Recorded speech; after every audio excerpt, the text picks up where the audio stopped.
करते हैं। अब हम लोग बचपन का जो रिमेनिंग पार्ट था उस पे हम लोग बात करेंगे और देखते हैं इसमें कविवर महोदया ने क्या बताया है।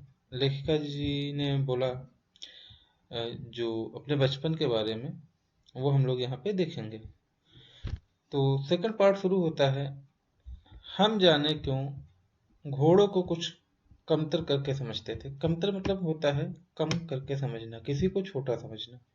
ठीक है, उन पर हंसते थे। ननिहाल में घोड़े खूब हष्ट-पुष्ट और खूबसूरत, उनकी बात फिर कभी। कह रहे ननिहाल मतलब होता है नानी का घर। ठीक है, ननिहाल का मतलब होता है नानी का घर। तो आप लोग ये याद रखिएगा। ठीक है, तो कह रहे हैं कि उनकी बात हम करेंगे लेकिन फिर कभी बाद में करेंगे, अभी बहुत जरूरी नहीं है। बात आती है, शाम को रंग बिरंगे गुब्बारे, सामने जाखू का पहाड़। जाखू का पहाड़ होगा कुछ, ऊंचा चर्च। जाखू का पहाड़ मतलब एक पहाड़ है और चर्च ऊंचा चर्च था। चर्च की घंटियां बजती तो दूर दूर तक उनकी गूंज फैल जाती। जैसे कोई चीज बजती है, जैसे घंटियां बजती हैं तो उसकी जो है आवाज काफी दूर तक जाती है। तो वही कह रहे हैं कि उनकी जो गूंज थी वो काफी दूर तक फैल जाती थी। लगता इसके संगीत से प्रभु यीशु स्वयं कुछ कह रहे हैं। वो बता रही हैं लेखिका महोदया कि ऐसा लगता था कि जब घंटियां बजती थी चर्च में तो ऐसा लगता था कि प्रभु यीशु स्वयं आकर के कुछ कह रहे हों। सामने आकाश पर सूर्य अस्त हो रहा है, शाम का समय है तो सामने आकाश में सूर्य मतलब सूर्य का डूबना होता है, तो सूर्य अस्त हो रहा है। गुलाबी सुनहरी धारियां नीले आसमान पर फैल रही हैं। तो जो गुलाबी और सुनहरे रंग की धारियां होती हैं वो नीले आसमान पर फैल रही हैं। दूर दूर फैले पहाड़ों के मुखड़े गहराने लगे और देखते देखते बत्तियां टिमटिमाने लगी। कहने का मतलब जो दिन में पहाड़ों की जो ऊंची ऊंची चोटियां थी वो जो दिन में साफ दिखाई पड़ रही थी, अब इस समय जैसे ये अंधेरा होने लगा है तो वो छुपने लगी हैं। मतलब गहराने का मतलब होता है छुपना, रात के अंधेरे में गहराने लगी हैं। और जो है बत्तियां टिमटिमाने लगी हैं। बत्तियां मतलब जो उनके यहाँ गांव में या जहाँ पर भी रह रही थी तो उनके यहाँ जो थी बत्तियां वो टिमटिमा रही थी, जलने लगी थी। रिज पर की रौनक और माल की दुकानों की चमक के भी क्या कहने। कह रहे कि जब शाम को लाइटें जलने लगी तो वहाँ की रिज की जो रौनक थी और दुकानों में जो बत्तियां लगी थी मॉलों में उनकी जो चमक थी उसके क्या कहने। और भीड़ से उभरता कोलाहल। कोलाहल मतलब होता है हल्ला, शोर। ठीक है, तो कह रहे कि वहां पे एक स्कैंडल पॉइंट था, तो वहां पे जो भीड़ जो हल्ला उठ रहा था उसकी बात अलग थी। ठीक है, आगे देखते हैं। सर्वर वही जो थर्ड पर्सन बैठा हुआ है उनके पास में, स्कैंडल पॉइंट के ठीक सामने उन दिनों एक दुकान हुआ करती थी। बता रहे हैं कि स्कैंडल पॉइंट था उसके सामने एक दुकान हुआ करती थी जिसके शोरूम में शिमला कालका का मॉडल बना हुआ था। तो ये पॉइंट आप मेंशन कर लीजिएगा अपने नोट्स में कि जो वहाँ पे मॉडल बना हुआ था, जो शोरूम था वहाँ पे। ठीक है, स्कैंडल पॉइंट थी सामने जो दुकान थी उस दुकान में एक शोरूम था। शोरूम में शिमला कालका ट्रेन का मॉडल बना हुआ था। ये पूछा जा सकता है कि जो स्कैंडल पॉइंट पे दुकान थी उसके सामने जो शोरूम था उसमें किसका मॉडल बना हुआ था, तो शिमला कालका ट्रेन का मॉडल बना हुआ था। ठीक है, इसकी पटरियां उस पर खड़ी छोटे छोटे डिब्बों वाली एक ट्रेन और उसी के अंदर एक मॉडल में बनी हुई थी और उसी में एक ट्रेन थी छोटे छोटे डिब्बों वाली। एक और लालटीन की छत वाला स्टेशन। कह रहे हैं कि एक तरफ लालटीन की छत वाला स्टेशन था और सामने सिग्नल देता खंभा, थोड़ी थोड़ी दूरी पर बनी सुरंगें। ये सारी चीजें किसमें बनी हुई हैं, मॉडल में बनी हुई। कह रहे सामने एक खंभा था और जो है थोड़ी थोड़ी दूर पर सुरंगें बनी हुई थी। पिछली तेज रफ्तार वाली वही गाड़ी थी। क्या था, पिछली की बात कर रही हूँ तो कह रहे हैं कि पिछली सदी में तेज रफ्तार वाली वही एक गाड़ी थी।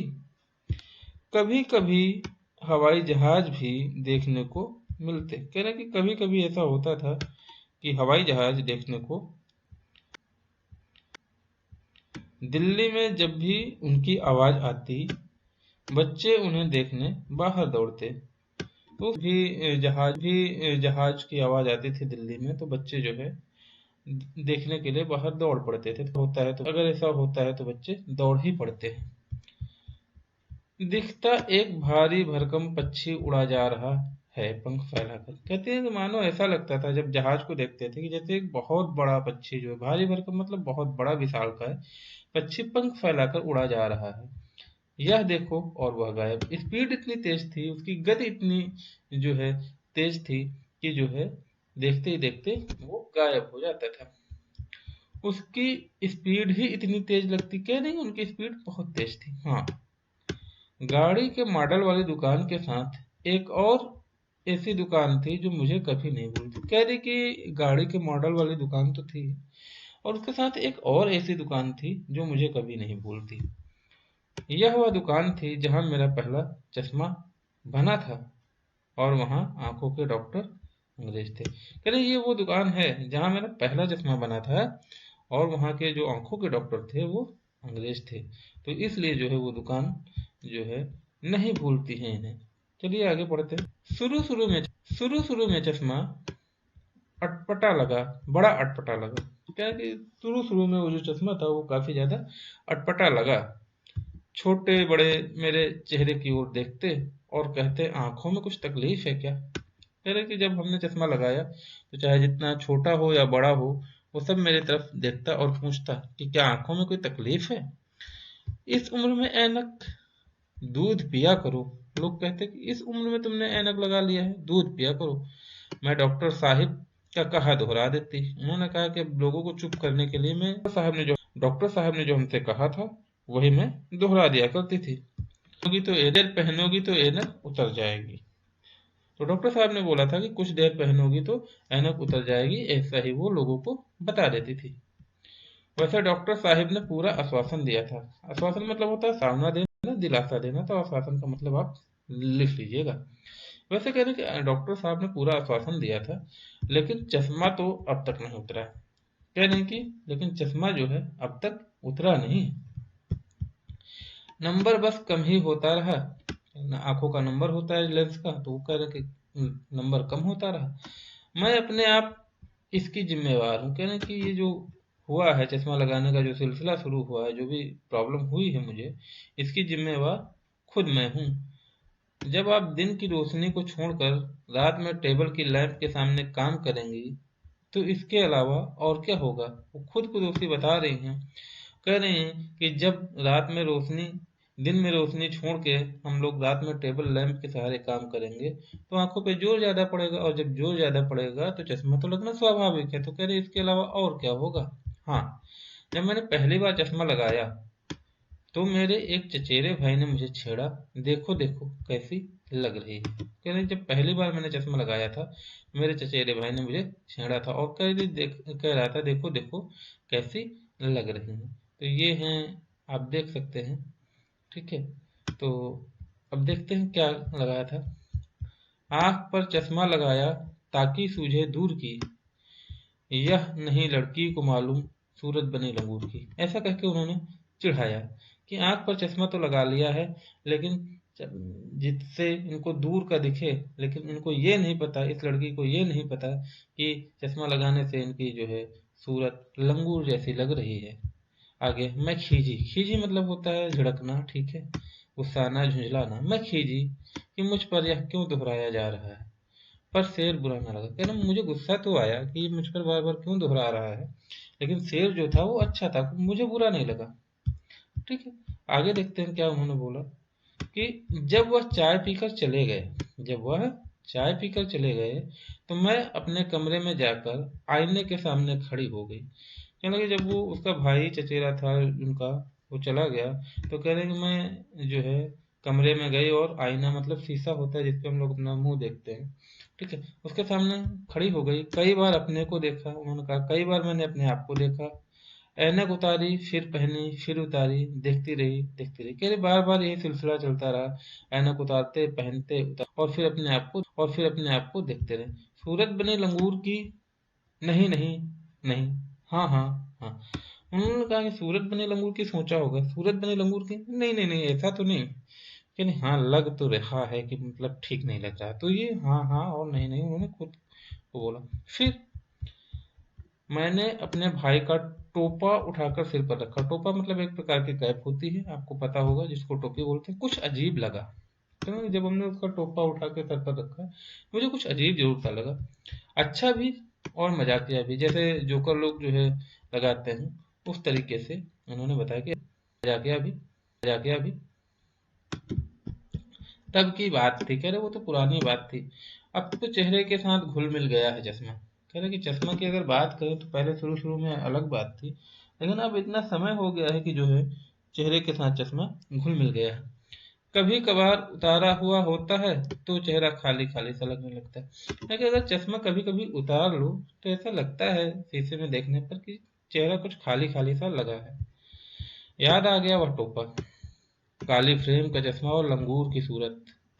ये तीन चीजें इन्हें याद आई हैं, एक तो वो टोपा, काली फ्रेम का चश्मा और लंगूर की सूरत। हाँ हाँ, इन दिनों शिमला में सिर पर टोपी लगाना पसंद करती हूँ, कि शिमला में है इस समय कृष्णा सोबती जी, कह रहे मैं इस समय जो है शिमला में हूँ और टोपी लगाना पसंद करती हूँ, मैंने कई रंगों की जमा कर ली है टोपी। उन्होंने कहा कि मैंने कई रंगों की टोपियां जमा कर ली हैं, कहाँ दुपट्टे का ओढ़ना, कहाँ सहज सहल सुभीते और हिमाचली टोपियां, मैंने कहा उस समय हमारे समय में लोग दुपट्टे ओढ़ा करते थे, और आज की बात करें तो आज सहल सुभीते और हिमाचली टोपियां लोग पहनते हैं। तो इस तरीके से ये जो आपका बचपन था कृष्णा सोबती जी द्वारा लिखित, ये खत्म होता है। तो चलिए देखते हैं इसके संबंध में और कुछ अच्छी चीजें अगर इस चैप्टर से मिल जाती हैं तो उसको भी डिस्कस कर लेते हैं। आइए देखते हैं क्या है, प्रश्न उत्तर है। देखिए, लेखिका बचपन में इतवार की सुबह क्या काम करती थी, तो आपको पता है पहले वो मोजे धुलती थी और उसके बाद में वो जूते को कपड़े या पॉलिश से रगड़ रगड़ कर चमकाती थी। तो इसका ये उत्तर हो जाएगा, ये संस्मरण है, हमने पहले ही बताया था। ठीक है, उसके बाद मैं तुम्हें बताऊंगी कि हमारी इतनी दूरी हो चुकी है, इस बारे में लेखिका क्या क्या उदाहरण देती हैं। तो इस बारे में लेखिका अपने पहनावे का उदाहरण देती हैं, और जो है आइसक्रीम वगैरह, कोका कोला, ये सारी चीज़ों का उदाहरण। आगे है, पाठ से पता करके लिखो कि लेखक को चश्मा क्यों लगाना पड़ा, क्योंकि दिन के उजाले में उन्होंने काम नहीं किया और रात में जो है उन्हें टेबल लैंप में काम करना पड़ता था, इस वजह से उनको चश्मा लगाना पड़ा। चश्मा लगाने पर उनके चचेरे बहन उन्हें क्या कहकर चिढ़ाते थे, तो लंगूर कहकर चिढ़ाते थे, आपको ये पता होना चाहिए। ठीक, और भी कौन सी चीज़ों का मजा लिया लेखिका ने, तो आप चॉकलेट वगैरह और फलों में रसभरी वगैरह का नाम उन्होंने दिया था। ठीक है, तो संस्मरण में देखो कुछ और चीजें हैं, लेखिका के बचपन में हवाई जहाज की आवाजें हैं, घुड़सवारी है, ग्रामोफोन, और शोरूम में शिमला कालका ट्रेन का मॉडल है, आश्चर्यजनक आधुनिक चीजें थी उस समय। ठीक है, तो ये सारी चीजें आप नोट करते रहिएगा। ठीक है, मैं ये जो है इसको पीडीएफ में डाल दूंगा। तो ये सारी चीजें हैं, अनुमान और कल्पना, लेखिका का बचपन 1935 से 40 के लगभग, लेखिका का बचपन शिमला के में अधिक दिन गुजरा। ठीक है, तो ये सारी चीजें हैं। आगे देखते हैं, ये देखिए इसमें लिखा है कि अनुमान लगाओ कि सर्वर कौन हो सकता है। सर्वर वो इंसान हो सकता है जो उस समय उनकी जो है कहानी सुन रहा था बचपन की, उनका मित्र हो सकता है, पड़ोसी हो सकता है, छोटा बच्चा हो सकता है, सर्वर कोई भी हो सकता है। अब इसमें देखें, जैसे ये है, भाववाचक संज्ञा क्या है, जैसे मारना, मारना से मार, काटना से काट, इस तरीके से ये जो है हड़पना से हड़प, ये आ संज्ञाएं हैं। संस्मरण, ये सारी चीजें अलग हैं, इसको आप देख लीजिएगा। ठीक है, तो आगे और देखते हैं हम लोग, ये आगे और क्या हो सकता है। तो इस तरीके से आप देख रहे हैं, इसमें देख पा रहे हैं, और इसमें ये देखिए जैसे लिखा हुआ है, कपड़ों में मेरी दिलचस्पियां मेरी मौसी जानती थी। तो इसमें जो है रेखांकित शब्द में दिलचस्पियां और मौसी संज्ञाओं की विशेषता है बता रहे हैं, इसलिए ये सार्वनामिक विशेषण है। सर्वनाम कभी कभी विशेषण का काम भी करते हैं। ठीक है, तो ये चीजें आप याद कर लीजिएगा। ठीक है, आगे ये कुछ करने को, ये तो क्लास का काम होता है, छोटे बच्चे करते हैं। तो इस तरीके से जो है आपका ये कंप्लीट हो रहा है चैप्टर। तो इस तरीके से चैप्टर कंप्लीट हो गया। और इसमें कोई डाउट हो तो आप हमसे पूछ लीजिएगा। लाइक शेयर और सब्सक्राइब करते रहिए। मिलेंगे नेक्स्ट चैप्टर में नेक्स्ट वीडियो के साथ में। तब तक के लिए ख्याल रखिए और पढ़ते रहिए।